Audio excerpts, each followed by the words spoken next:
असलामुअलैकुम। शादी तो बाद 99% जवान ਜਿਹੜੇ ਨੇ ਚੇਂਜ ਹੋ ਜਾਂਦੇ ਨੇ। ਜਿਹੜੇ ਸ਼ਾਦੀ ਤੋਂ ਪਹਿਲਾਂ ਮਾਂ-ਬਾਪ ਦੀ ਹਰ ਗੱਲ ਤੇ ਜੀ ਕਰਦੇ ਨੇ, ਨਿੱਕੀ ਭੈਣ ਨੂੰ ਗੁੜੀਆ ਕਹਿੰਦੇ ਨੇ ਤੇ ਸ਼ਾਦੀ ਤੋਂ ਬਾਅਦ ਇੰਜ ਉਹਨਾਂ ਨੂੰ ਲੱਗਦਾ ਕਿ ਨਿੱਕੀ ਭੈਣ ਜਿਹੜੀ ਹੈ ਸ਼ੈਤਾਨੀਆਂ ਕਰ ਰਹੀ ਹੈ। ਮਾਂ-ਬਾਪ ਜਿਹੜੇ ਨੇ ਮੇਰੀ ਜ਼ਨਾਨੀ ਨੂੰ ਰੱਖਣਾ ਨਹੀਂ ਚਾਹੁੰਦੇ। ਮੇਰੀ ਅੱਜ ਦੀ ਜਿਹੜੀ ਗੱਲ ਹੈ ਤੁਹਾਨੂੰ ਬਹੁਤ ਜ਼ਿਆਦਾ ਫਾਇਦਾ ਦੇਗੀ। ਤੁਸੀਂ ਵੀ ਅੱਗੋਂ ਇਹਤਿਆਤ ਕਰੋਗੇ ਫੋਨ ਇਸਤੇਮਾਲ ਕਰਦੇ ਆ। ਜਵਾਨ ਬਾਹਰ ਹੁੰਦਾ, ਪਾਕਿਸਤਾਨ ਗਿਆ, ਉਹਦੀ ਸ਼ਾਦੀ ਹੋਈ। ਸ਼ਾਦੀ ਹੋਣ ਤੋਂ ਬਾਅਦ ਤਕਰੀਬਨ 2-3 ਮਹੀਨੇ ਬਾਅਦ ਜਿਹੜਾ ਜ਼ਨਾਨੀ ਉਹਦੀ ਨੇ ਆਖਿਆ ਕਿ ਘਰ ਦੇ ਤੇਰੇ ਮੇਰੇ ਕੋਲੋਂ ਕੰਮ ज़्यादा लेंदे ने। उन्हें घर आख्या कि मेरी जनानी को ज़्यादा काम ना लव्या करो। अक्सर 2-3 घंटे जो अपने जने नाल गल भी करती सी। घर च इक्को ही तो फोन आया, वो कहते पुत्र सानू तो फोन देंदी कोई नहीं, हर वक्त ये फोन नाल चिमुटी रहिंदी है। उन्हें आख्या अम्मी चलो है ही इहनूं गल कर लैन दिया करो। अक्सर जी वो अपन सहेलियां के घर टुर जाती सी, 2-4 दिन बाद अपने माँ प्यो के घर टुर जाती सी। अगों अम्मा शिकायत लाती सी कि पुत्र ये घर तो खलोंदी को नहीं, कदे गुआढ़ियां के घर गई होंदी है, कदे अपने माँ प्यो के घर गई होंदी है। बड़ी शाह जनानी है, पुत्र इनू तू समझा। कहता अम्मी चलो मैं समझांगा। हर वारी अपनी अम्मा की गल जी है इग्नोर कर दिंदा। एक दिन इंज होया कि निक्के भरा ने जड़ा ना उहदी कोई गल रिकॉर्डिंग जी है ना वड्डे भरा नूं टोरी। उन्हें आख्या देख लो राती किसी नाल गल्लां करन लगी सी ते मेरे कोल रिकॉर्डिंग है। भरा ने जिसे रिकॉर्डिंग सुनी उन्होंने बड़ा वट लगा। उन्हें आख्या तू पूरी इनक्वायरी कर ताकि मैनू पता लगे कि यह करती की है पई। उन्हें अगू निक्के भरा ने अम्मा नूं सुनाई ते अम्मा ने फटोफट अपनी नूंह नाल गल कीती। उन्हें आख्या तू तो बड़ी बेशरम है, राती किसी नाल गल्लां करदी रहनी है, तैनूं शर्म नहीं आउंदी। उन्हें आख्या अम्मी मैं किसी नाल कोई नहीं गल करदी, ये झूठी है रिकॉर्डिंग। उन्हें आख्या झूठी किस तरह हो सकती है, तेरी आवाज़ है, तू लगी है किसी नाल गल करन। जणे नूं पता लगा उन्हें फोन ही सुनना छड्ड दिता जनानी दा। उन्हें आख्या ये तो बड़ी शार है, ये तो मैनू लै दे चली है। वो जनाब जनानी फोन करे जाना फोन को ना चुके। उन्हें इंज कीता घरदियां ने उन्होंने मार कुट के ते घरों कढ़ दिता। वो अम्मा के घर टुर गई। अगू दी अम्मा फिर लैके वापस आ गई। चलो मेरी धी कोल कोई गलती हो गई ने, तुसीं नूं माफ़ कर दिओ ते इहनूं घर रखो। उन्होंने आख्या ना असा नहीं रखना, ये तो बड़ी बेशरम है। वो कुड़ी ने ढेर मिन्नतां कीतियां लेकिन उन्हें को ना गल सुनी। कुड़ी ने आख्या चलो इंज है तो फिर इंज ही सही।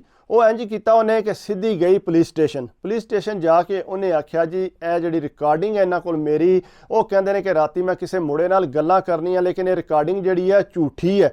उन्हें आख्या झूठी है तो फिर इनक्वायरी कर लैने आ। पुलिस वाले जड़े ने वो नाल ही वो घर आ गए। जिसले घर आए घरदियां दा तक के तोते उड़ गए कि पुलिस ये नाल किंज आ गई है। उन्हें आख्या जी मैं पर्चा कटाया, मैं इनक्वायरी चाहनी हाँ कि जी रिकॉर्डिंग है निक्के कोल ये कित्थों आई है, किस बंदे ने रिकॉर्डिंग की है। वो जिसले उहदे कोल पुछियो तो वह कहता जी मेरे को कोई रिकॉर्डिंग नहीं, मैं तो किसी को मैंने टोरी सी मुड़े ने तो मैं सुना के डिलीट मार दी सी। उन्हें आख्या पुत्र तू डिलीट मारी है लेकिन तुहाडे घर का मसला है। कुड़ी कहती है कि मैं खुदकुशी करन लई सां, ये खुदकुशी अगर कर जाती तो सारा इल्ज़ाम तुहाडे ते आवना। उन्हें उस टाइम इहदे हामद नूं फोन मिलाया उत्थे बाहर। उन्हें आख्या हाँ बई तू दस तू के चाहने। उन्हें आख्या जी मैं इनू नहीं रखना चाहता, ये जो कुछ हरकतां कर रही है मेरा तो इहदा जिहड़ा निभ नहीं। उन्हें आख्या गल सुन इन्हें पर्चा कटाए है तो हुण इनक्वायरी च तू भी शामिल होवेगा तो तेरे घर दे भी शामिल। उन्हें आख्या जी मेरे घर दे क्यों शामिल होणगे, इहदी जाके इनक्वायरी। उन्हें आख्या ना इन्हें पर्चा कटाया, ये कहती है कि सारी बात क्लीयर होनी चाहिए है कि मैनू पता लगे कि कीता किन्ने है।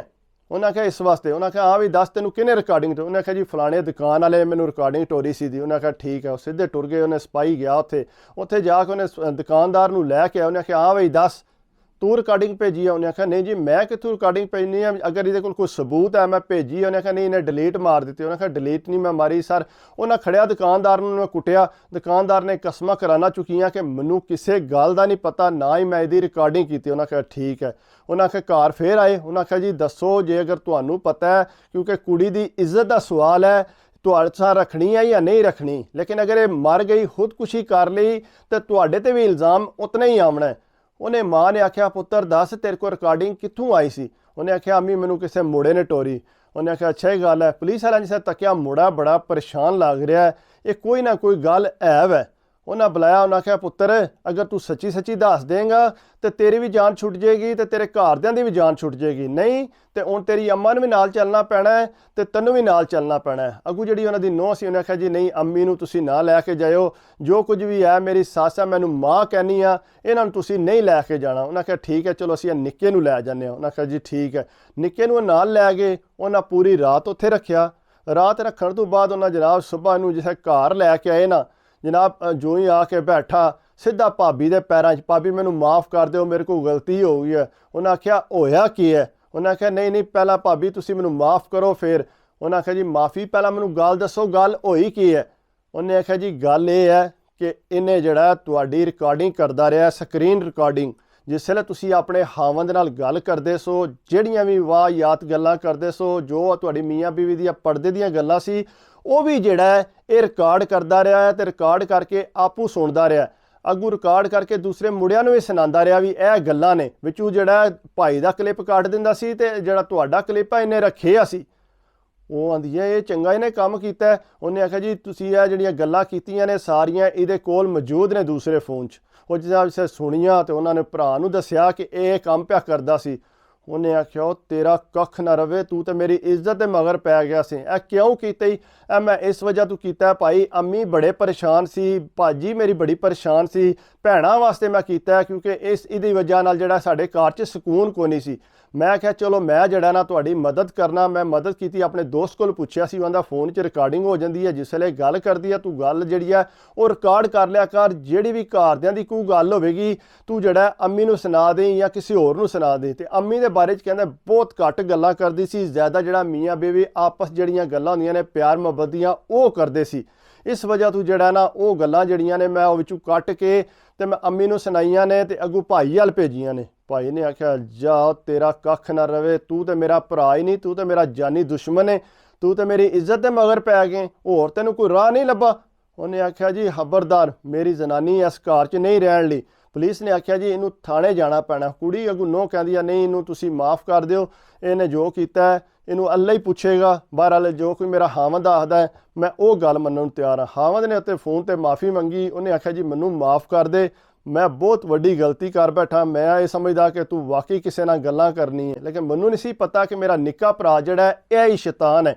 ਇਸ ਵਾਸਤੇ ਕਿਸੇ ਵਾਸਤੇ ਜਿਹੜਾ ਤੁਸੀਂ ਇਸ ਤਰ੍ਹਾਂ ਦੀਆਂ ਸ਼ੈਤਾਨੀਆਂ ਨਾ ਸੋਚਿਆ ਕਰੋ, ਤੁਹਾਡੇ ਨਾਲ ਵੀ ਨੁਕਸਾਨ ਹੋ ਸਕਦਾ ਹੈ। ਇਸ ਵਾਸਤੇ ਕਿਸੇ ਦੀ ਧੀ ਭੈਣ ਹੈ, ਅਗਰ ਤੁਹਾਡੀ ਭਾਬੀ ਹੈ ਤਾਂ ਤੁਸੀਂ ਉਹਨੂੰ ਮਾਂ ਹੀ ਸਮਝੋ ਤਾਂ ਕਿ ਤੁਹਾਡੇ ਘਰ 'ਚ ਵਸਦੀ ਰਹੇ। ਲੋਕ ਜਿਹੜੇ ਨੇ ਬੜੀ ਵੱਡੀ ਸ਼ੈਤਾਨੀ ਕਰਦੇ ਨੇ ਜਿਹਦੇ ਨਾਲ ਘਰ ਜਿਹੜੇ ਨੇ ਉਹ ਵਸ ਨਹੀਂ ਸਕਦੇ। ਅਗਰ ਮੇਰੀ ਵੀਡੀਓ ਅੱਛੀ ਲੱਗੀ ਹੋਵੇ ਤਾਂ ਪਲੀਜ਼ ਯਾਰ ਲਾਈਕ ਕਰਿਆ ਕਰੋ, ਕਮੈਂਟਸ ਕਰਿਆ ਕਰੋ, ਸਬਸਕ੍ਰਾਈਬ ਕਰ ਦਿਓ। ਤੇ ਯਕੀਨ ਕਰੋ ਦਿਲ ਬਹੁਤ ਖੁਸ਼ ਹੁੰਦਾ ਤੇ ਬੜਾ ਵੱਡਾ ਹੋ ਜਾਂਦਾ ਕਿ ਮੇਰੇ ਭਰਾਵਾਂ ਨੇ ਮੈਨੂੰ ਸਬਸਕ੍ਰਾਈਬ ਕੀਤਾ, ਕਿਉਂਕਿ ਛੋਟਾ ਜਿਹਾ ਮੇਰਾ ਚੈਨਲ ਹੈ, ਆਸਤਾ ਉੱਤੇ ਜਾ ਰਿਹਾ ਹੈ। ਤੇ ਖੁਸ਼ੀ ਹੁੰਦੀ ਹੈ ਕਿ ਯਾਰ ਤੁਸੀਂ ਮੇਰੀ ਵੀਡੀਓ ਵੀ ਦੇਖਦੇ ਹੋ ਤੇ ਅੱਗੋਂ ਲਾਈਕ ਵੀ ਕਰਦੇ ਹੋ ਤੇ ਦਿਲ ਖੁਸ਼ ਹੁੰਦਾ ਹੈ। ਬਾਕੀ ਆਪਣੀ ਸਿਹਤ ਦਾ ਲਾਜ਼ਮੀ ਖਿਆਲ ਰੱਖਿਆ ਕਰੋ, ਸਿਹਤ ਹੈ ਤੇ ਸਭ ਕੁਝ ਹੈ। ਦੁਆਵਾਂ 'ਚ ਯਾਦ ਰੱਖਿਓ। ਬਾਕੀ ਕੋਈ ਗਲਤੀ ਹੋ ਜਾਏ ਤਾਂ ਮਾफ़ ਕਰਿਓ। ਅੱਲਾ ਹਾਫਿਜ਼।